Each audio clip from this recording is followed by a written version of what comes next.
तो है गाइस, स्वागत है आप सभी का हमारे इस चैनल भीमरत्न एजुकेशंस पर। तो फ्रेंड्स, आज हम स्टडी करेंगे टाइप्स ऑफ नंबर्स।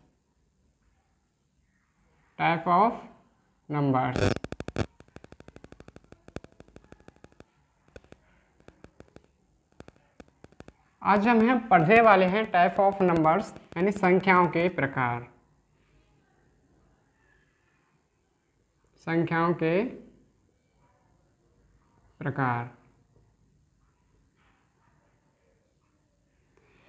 तो फ्रेंड्स, जो संख्या होती हैं, संख्या कई प्रकार की होती हैं। उनमें से हम कुछ इम्पोर्टेंट संख्या लेकर उनकी परिभाषा सहित, एग्जाम्पल सहित उन्हें हम कंप्लीटली समझेंगे।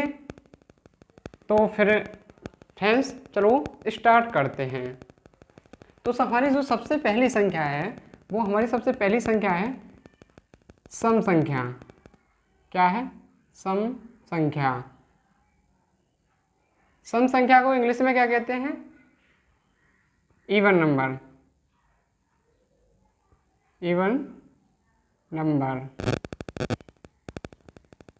ओके फ्रेंड्स, हम सबसे फर्स्ट संख्या पढ़ रहे हैं सम संख्या। सम संख्या को इंग्लिश में कहते हैं इवन नंबर।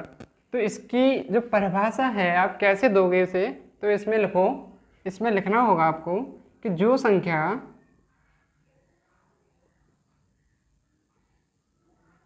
दो से पूरी तरह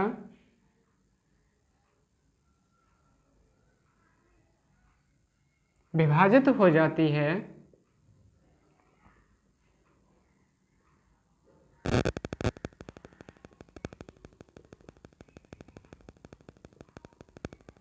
वह संख्या सम संख्या कहलाती है।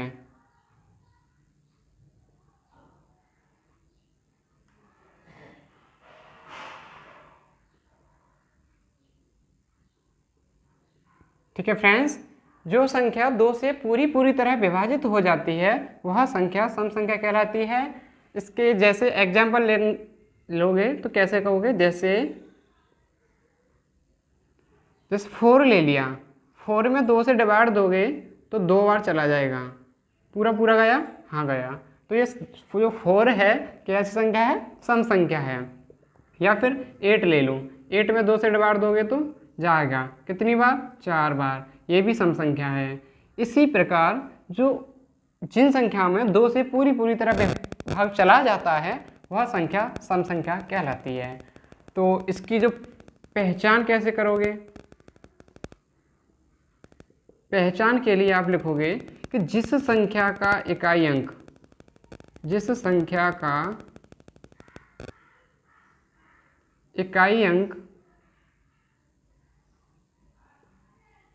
2 से पूरी तरह विभाजित हो, पूरी तरह विभाजित हो।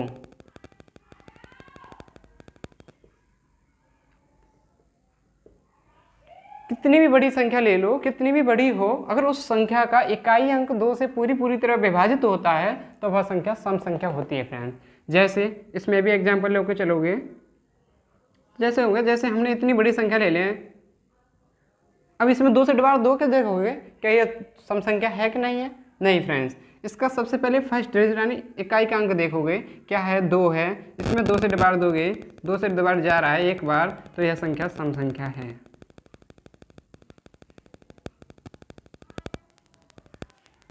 ठीक है फ्रेंड्स, तो सम संख्या की जो परिभाषा है वो यह होती है, जो संख्या 2 से पूरी तरह विभाजित हो जाती है, वह संख्या सम संख्या कहलाती है। जैसे किसी संख्या में 2 से भाग दिया, 2 बार गया। 8 में 2 से भाग दिया, 4 बार गया। अगर इसकी पहचान करनी है तो कैसे करोगे? जिस संख्या का इकाई अंक 2 से पूरी तरह विभाजित हो जाता है, इसमें ये और लिख लो, जाता है, वह संख्या कैसी होगी? सम संख्या होगी। जैसे इतनी बड़ी संख्या ली, इसमें हमने फर्स्ट डिजिट 2 देखा, 2 में 2 से भाग देंगे तो जाएगा एक बार, तो वह संख्या सम संख्या होगी। तो सम संख्या बस इतनी सी ही थी, इसमें और कुछ बताने लायक था नहीं, बस इसका यही मैटर था। अब इस संख्या को आप उतारना चाहते हैं, उतारिए, कॉपी में नोट कीजिए, हम इसे रफ करते हैं। आप स्क्रीनशॉट लेना चाहते हैं, स्क्रीनशॉट। विषम संख्या कौन सी संख्या है? विषम संख्या। इसको इंग्लिश में कहते हैं हम ऑड नंबर। क्या कहते हैं? Odd number. विषम संख्या पढ़ते हैं। विषम संख्या क्या होती है? देखिए दोस्तों, इसकी जो डेफिनेशंस बनाओगे, परिभाषा, तो कैसे बनाओगे कि जो संख्या 2 से पूरी तरह विभाजित नहीं होती है,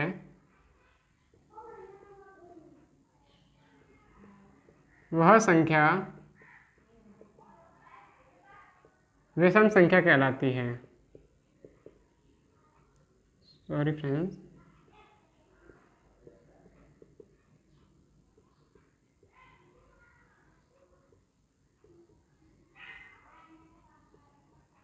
क्या दोस्तों?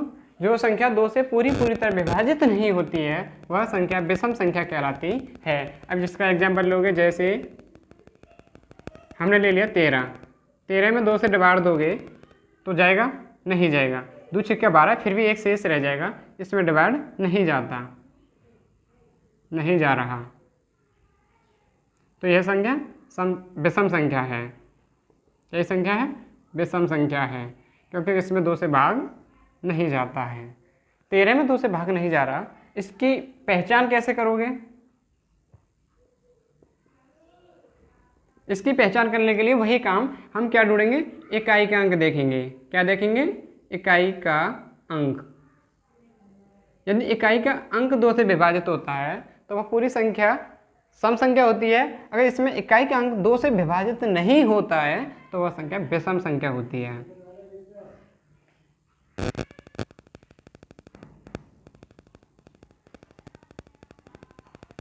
इसमें एग्जाम्पल लेके चलो, जैसे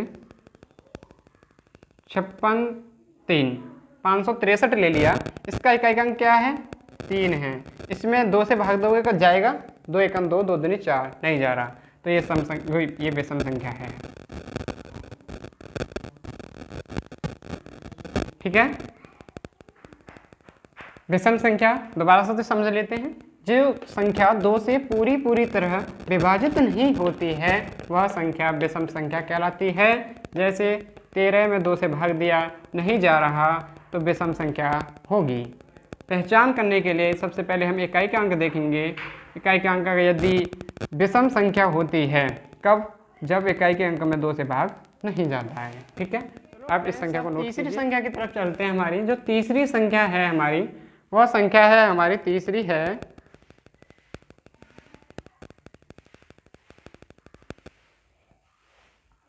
अभाज्य संख्या। कौन सी संख्या है दोस्तों? अभाज्य संख्या।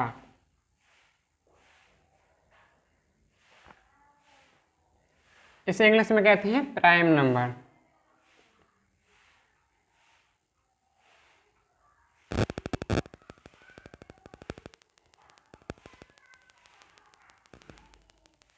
क्या कहेंगे?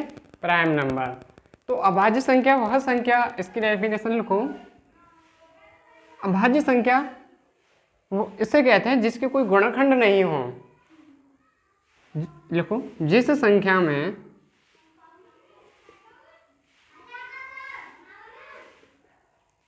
एक और स्वयं के अलावा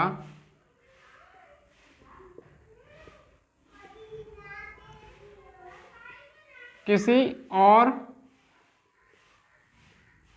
संख्या से भाग नहीं जाता है,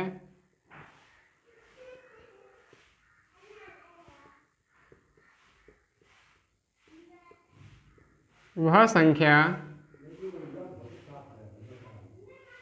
अभाज्य संख्या कहलाती है।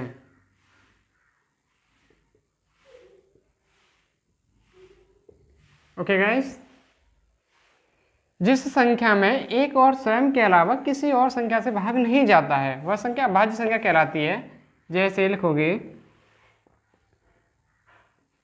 जैसे सबसे 2 ले लो, पहले 2, उसके बाद लो 3, 5 भी है, फिर 7, 11, 13, 17, 10 लेके चलोगे तो आधे। ये संख्या अनंत होती हैं। अब 2 के गुणनखंड करोगे, 2 में भाग दोगे, एक तो 2 से ही जाएगा और एक 1 से जाएगा। 3 में दोगे 3 से ही जाएगा और 1 से जाएगा। 5 में दोगे 5 और 1, 7 के गुणनखंड आएंगे 7 और 1, 11 के गुणनखंड करोगे तो 11 और 1, ऐसे ही 13 के 13 और 1, 17 के 17 और 1। इनके हमें ध्यान से समझें तो हमें एक चीज़ कॉमन नज़र आ रही है कि इन सभी में 1 आ रहा है, इन सभी में 1 आ रहा है, यानी 1 तो सभी संख्याओं का गुणनखंड होता है और वह संख्या स्वयं है, और वह संख्या स्वयं है। तो हमने यही कहा था कि जिस संख्या में एक और स्वयं के अलावा, एक और स्वयं के अलावा, एक और स्वयं के अलावा किसी और संख्या से भाग नहीं जाता है वह संख्या अभाज्य संख्या कहलाती है।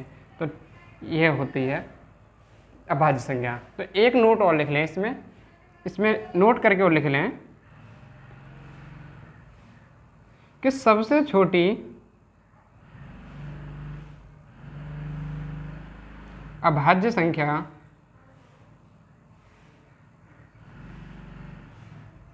दो होती है। सबसे छोटी अभाज्य संख्या कौन सी होती है? 2 होती है। ये अभाज्य संख्या थी, ये क्लियर हुई। तो नेक्स्ट नंबर चौथी संख्या जो है वह है हमारी भाज्य संख्या। कौन सी? भाज्य संख्या। ठीक, तो भाज्य संख्या क्या होती है? देखिए इसमें लिखोगे जो संख्या एक और स्वयं के अलावा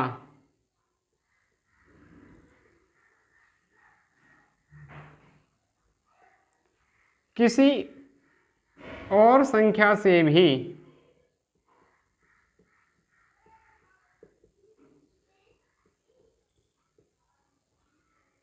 विभाजित हो जाती है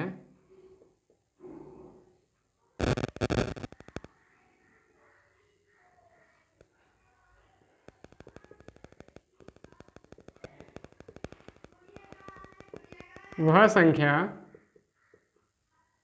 भाज्य संख्या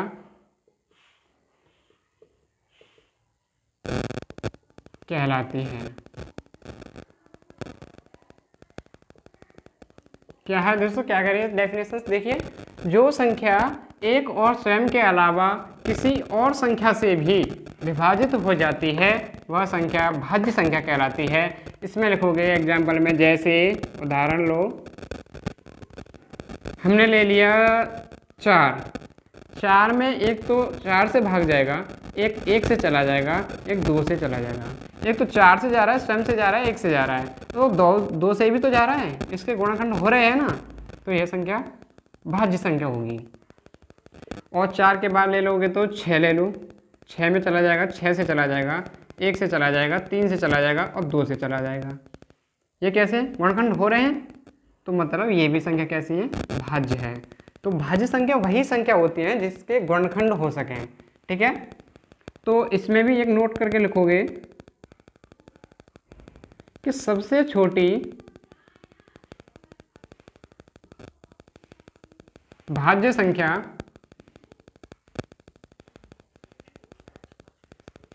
चार होती है।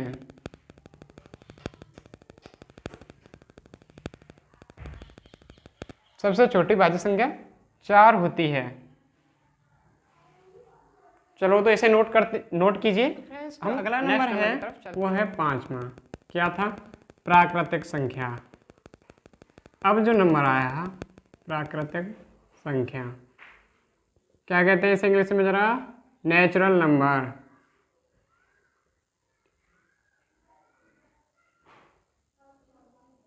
नेचुरल नंबर,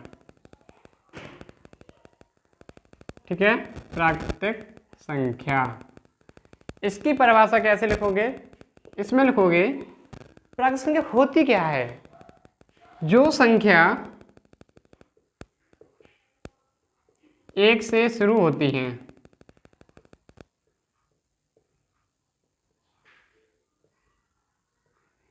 और अनंत तक विस्तृत होती हैं,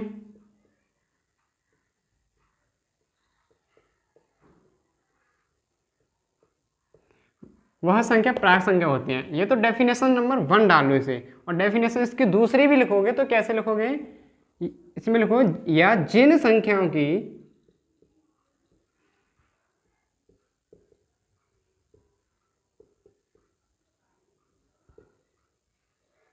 गणना की जा सकती है,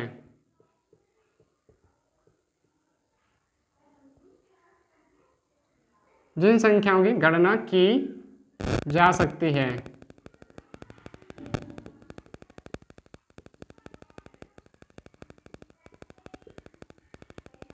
तो कैसे भी ले सकती हो, या तो पहले डेफिनेशन से याद कर लो या दूसरी याद कर लो। जिन संख्याओं से गणना की जा सकती है, यहाँ पर से लिखो, ठीक है। जो संख्या एक से शुरू होती हैं और अंत विस्तृत होती हैं, या फिर ऐसे कह सकते हो कि जिन संख्याओं से गणना की जा सकती है वह संख्या प्राकृतिक संख्या यानी नेचुरल नंबर्स होती हैं। तो इसमें देखो उदाहरण जो लिखोगे, जैसे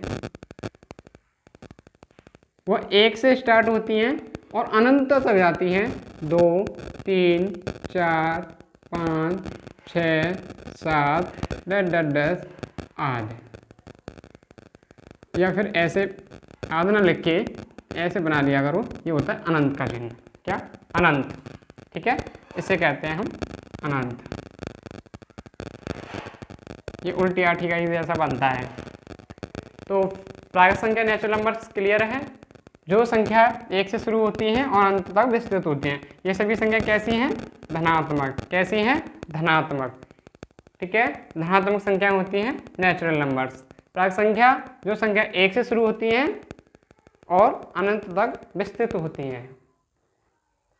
चलो तो इसे नोट कीजिए। तो अगली संख्या है छठवीं, वो है पूर्ण संख्या। कौन सी? पूर्ण संख्या।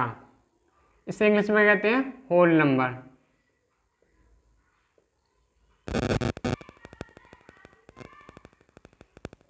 Whole numbers.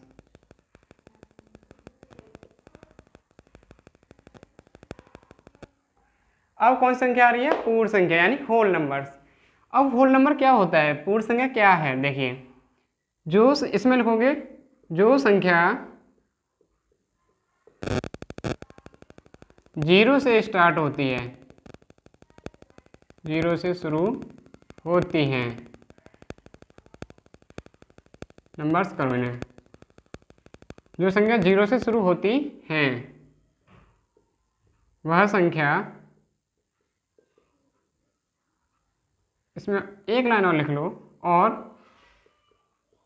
अनंत तक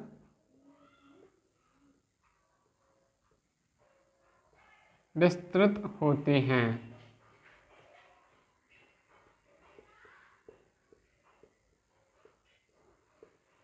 जो संख्या 0 से शुरू होती हैं और अनंत तक विस्तृत होती हैं, उदाहरण लोगे जैसे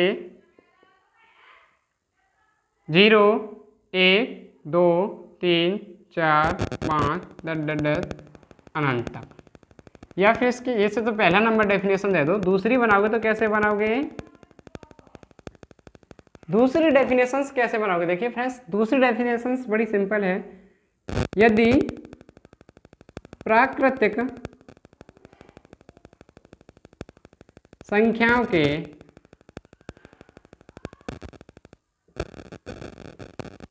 परिवार में यदि 0 को सम्मिलित कर दिया जाए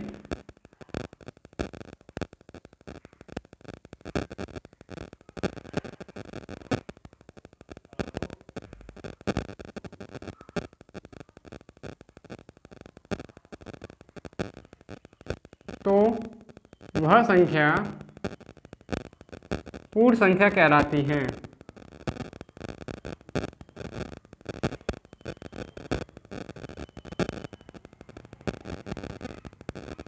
ये दूसरी नंबर डेफिनेशन है। संख्या की तरफ चलते हुए सातवीं संख्या वह है, ये संख्या नहीं है लेकिन संख्याओं के प्रकार में बांटी जाती है इसे कहते हैं पूर्णांक। क्या कहते हैं? पूर्णांक। ये पूर्णांक क्या होता है? इसे इंग्लिश में कहते हैं इंटीजर। इसे इंग्लिश में कहते हैं हम इंटीजर।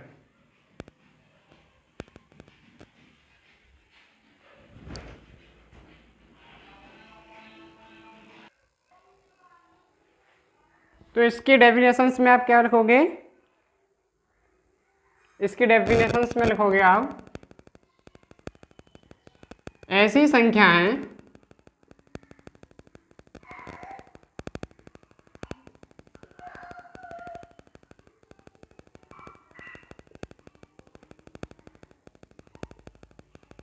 जो पूर्णांक होती हैं। देखिए पूर्णांक का अगर संधि विच्छेद आप करें, तोड़ें दो शब्दों तो क्या टूटेगा? पूर्ण धन अंक। पूर्ण धन अंक यानी पूर्णांक का मतलब हो गया पूर्ण अंक, आधा नहीं पूरा अंक। जैसे 2.53 है, ये आधा है, 2 पॉइंटों में है तो मतलब दशमलव में नहीं आना चाहिए, सीधा सीधा आना चाहिए। जैसे 2, 0, 5, 8, 6 कुछ भी हो सकता है लेकिन पॉइंट में नहीं हो सकता। ठीक है, पॉइंट में वैल्यू नहीं हो सकती पूर्णांक के लिए, उसका पूर्णांक होना चाहिए। माइनस में भी हो सकता है, जैसे -2, -3, -8 कुछ भी हो सकता है। माइनस की संख्या, जिसमें माइनस की भी संख्याएँ आएंगी, जीरो भी आएगी और प्लस की भी आएंगी, लेकिन संख्याएँ अंक पूर्ण होने चाहिए अपने आप में। ठीक है, पूर्णांक ये होता है। चलो नेक्स्ट नंबर की तरफ इसे नोट कीजिए। नेक्स्ट संख्या है 8वीं, वह है सह अभाज्य संख्या। सह अभाज्य संख्या, इसे इंग्लिश में कहते हैं को प्राइम नंबर। क्या कहते हैं? को प्राइम नंबर्स। इसमें क्या लिखोगे? इसकी डेफिनेशंस जो बनाओगे, इसमें बनाओगे ऐसी संख्याएं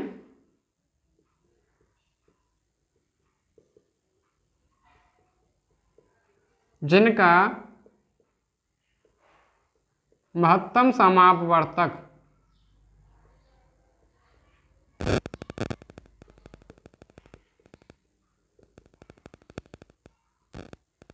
एक हो, एक आता है, वह संख्या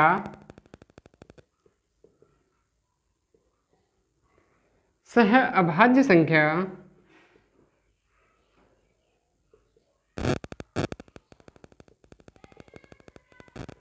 कहलाती हैं।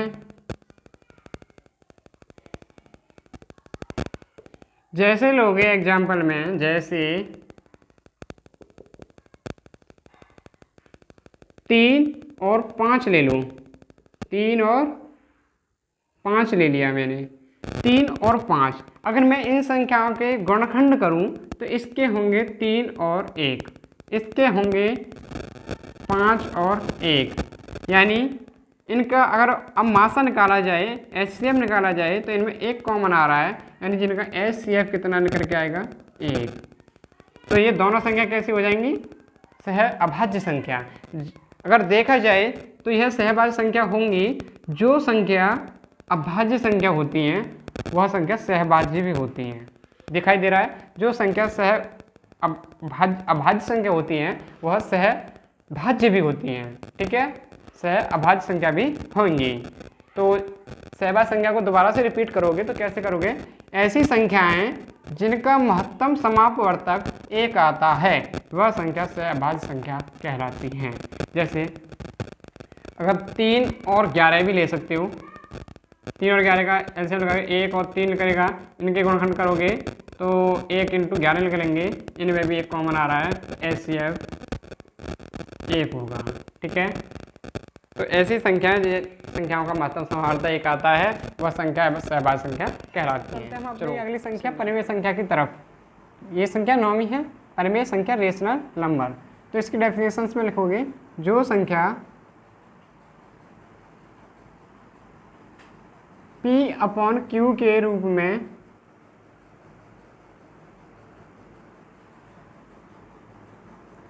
लिखी जा सके, जहाँ पर Q does not equal to 0 होना चाहिए।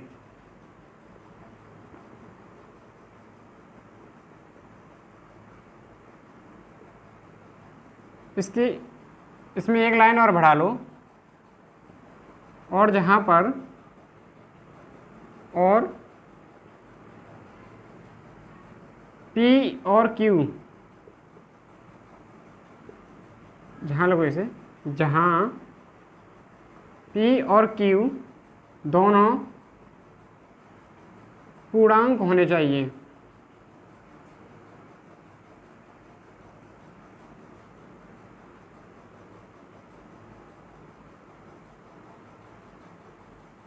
ये इसकी शर्त है। जो संख्या P/Q के रूप में लिखी जा सके और जहाँ Q does not equal to 0 होना चाहिए, इसकी शर्त कहती है कि P और Q दोनों पूर्णांक होने चाहिए। जैसे एग्जाम्पल में समझो, जैसे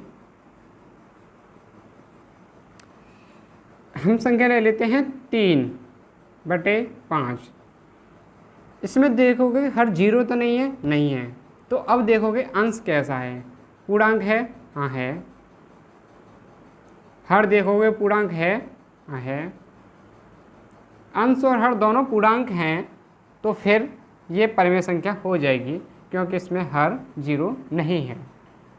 तो ऐसी संख्याएं परिमेय संख्या होती हैं जो संख्या अंश और हर के रूप में लिखी जा सकें, जहाँ हर 0 नहीं होना चाहिए और अंश और हर दोनों पूर्णांक होने चाहिए। तो ऐसी संख्याएं लिख सकते हो। 0 भी एक परिमेय संख्या है, 0 को बट्टे 1 मान सकते हो, क्योंकि हर 0 नहीं है, अंश ही तो 0 है, हर 0 नहीं है। तो ये भी परिमेय संख्या है। 3 भी परिमेय संख्या, क्योंकि बट्टे 1 मान सकते हो। ऐसी बहुत सारी परिमेय संख्या होती हैं, अनंत होती हैं ऐसे। तो बस हमें कंडीशन याद रखनी है कि P और जो Q हैं दोनों पूर्णांक होने चाहिए और Q का मान 0 नहीं होना चाहिए। Q का मान वैसे कुछ हो सकता है, लेकिन 0 नहीं होना चाहिए। ठीक है, चलो तो इसे अपरिमेय संख्या, अपरिमेय संख्या, इसे इंग्लिश में कहते हैं इरेशनल नंबर।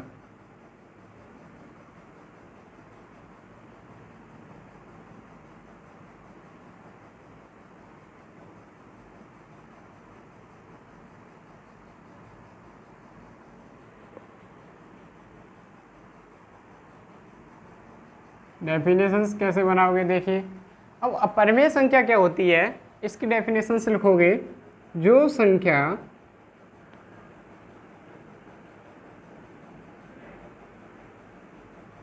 P/Q के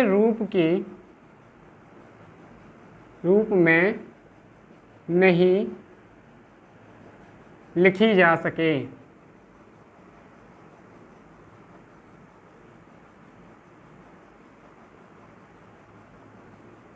हमने क्या लाइन लिखी, जो संख्या P/Q के रूप में नहीं लिखी जा सके।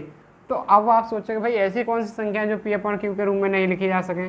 ऐसे तो हर संख्या P/Q के रूप में लिखी जा सकती है। तो इसमें एक लाइन और होती है, जैसे हम लिख लें कि √2, जैसे लिख लो √2। आप कहोगे कि मैं कह रहा हूँ √2 एक अपरिमेय संख्या है, लेकिन आप कहोगे ना कि ये परिमेय संख्या, क्योंकि इसके भी बट्टे 1 मान सकते हैं, इसे P/Q के रूप में लिख सकते हैं। तो मेरे फ्रेंड्स, आपको पता होना चाहिए कि एक शर्त जो मैंने बताई थी, आपको याद होनी चाहिए कि मैंने बताया था परिमेय संख्या वह संख्या होती हैं जो अंश और हर दोनों क्या होने चाहिए, पूर्णांक होने चाहिए, जैसे में एक तो पूर्णांक है लेकिन दो पूर्णांक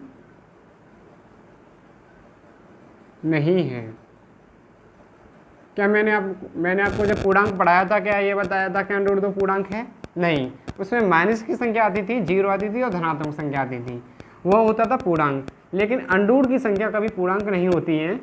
तो अंडूर दो तो पूर्णांक नहीं है, पी पूर्णांक नहीं यानी अंश पूर्णांक नहीं है, तो यह परिमेय संख्या नहीं है। क्योंकि परिमेय संख्या वही आती है जो अंश और हर पूर्णांक होने चाहिए, लेकिन इसमें अंश पूर्णांक नहीं है, तो ये परिमेय संख्या भी नहीं है। जब परिमेय नहीं है तो क्या होगी? अपरिमेय संख्या है।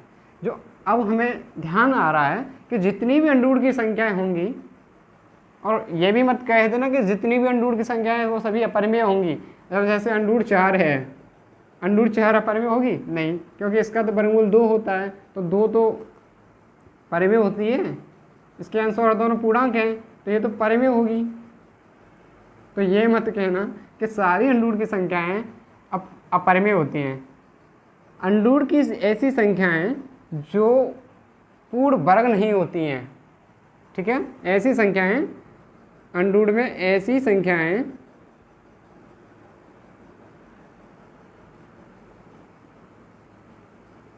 जो पूर्ण वर्ग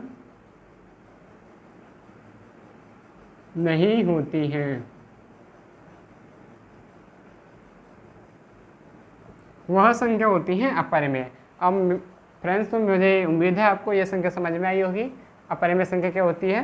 जो संख्या पी अपॉन क्यू के रूप में नहीं लिखी जा सकती है, जैसे अंडूर की संख्याएं हैं, वह सभी कैसी हैं? अपरिमेय संख्याएं। तो ठीक है गाइस, 10वीं संख्या है वह है वास्तविक संख्या।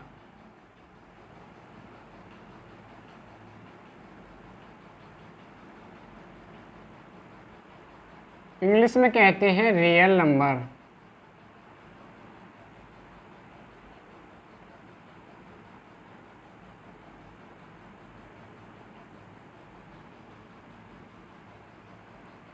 सबसे मेन नंबर से ही है फ्रेंड्स। आपके हाई स्कूल का पहला चैप्टर ही वास्तविक संख्या है ना? हाई स्कूल का पहला चैप्टर ही वास्तविक संख्या से है।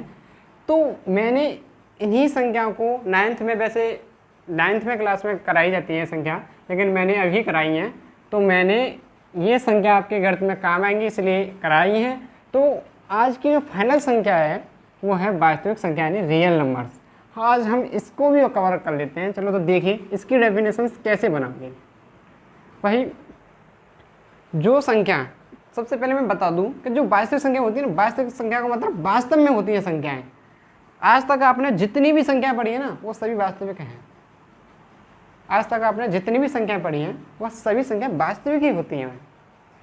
जैसे कुछ भी संख्या ले लो भाई, सब वास्तविक होंगी, आपने आज तक पढ़ी हैं। अब ये मत कहना कि सभी संख्या वास्तविक होती हैं, सभी संख्या नहीं, मैंने कहा आपने जितनी पढ़ी हैं। क्योंकि वास्तविक संख्याओं के बाद भी संख्याएं होती हैं जिन्हें हम काल्पनिक संख्याएं कहते हैं, वो आपके सिलेबस में नहीं है, वो आउट सिलेबस है। इसलिए अब तक आप जितनी भी संख्या पढ़ोगे वह सभी संख्याएं वास्तविक संख्या होंगी। इसमें लिखोगे वास्तविक संख्या की डेफिनेशंस में थोड़ा बना के लिख लो, परिमेय तथा अपरिमेय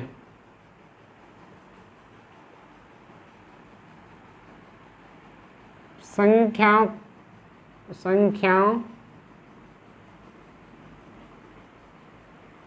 परिमेय तथा अपरिमेय संख्या को मिलाकर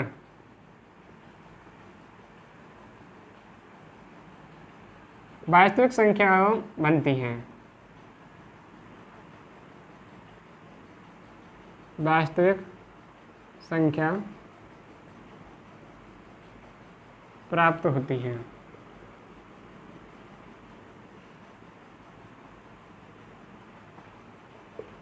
यानी परिमेय संख्या ले लो और अपरिमेय संख्या ले लो। परिमेय संख्या में तो भाई सभी संख्या आ जाएंगी, जैसे माइनस की संख्या है, जीरो भी आ जाएगी और धनात्मक संख्या आ जाएंगी।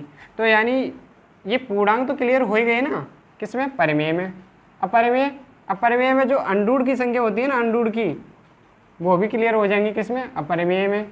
परिमेय में वह क्लियर हो जाएंगी। तो ये सभी संख्याओं को मिलाकर जो संख्याएं आपको मिलती हैं, यानी क्या मिलेंगी, सभी संख्याएं जो आपको प्राप्त होंगी वह संख्याएं वास्तविक संख्या होंगी, और वही संख्या ये सभी संख्याओं का सम्मिलित समूह बन जाता है। इसमें आप ये भी कह सकते हो समस्त संख्याओं का समूह वास्तविक संख्या होती हैं। तो यही है आपके हाई स्कूल के मैथ से फर्स्ट चैप्टर वास्तविक संख्याएं।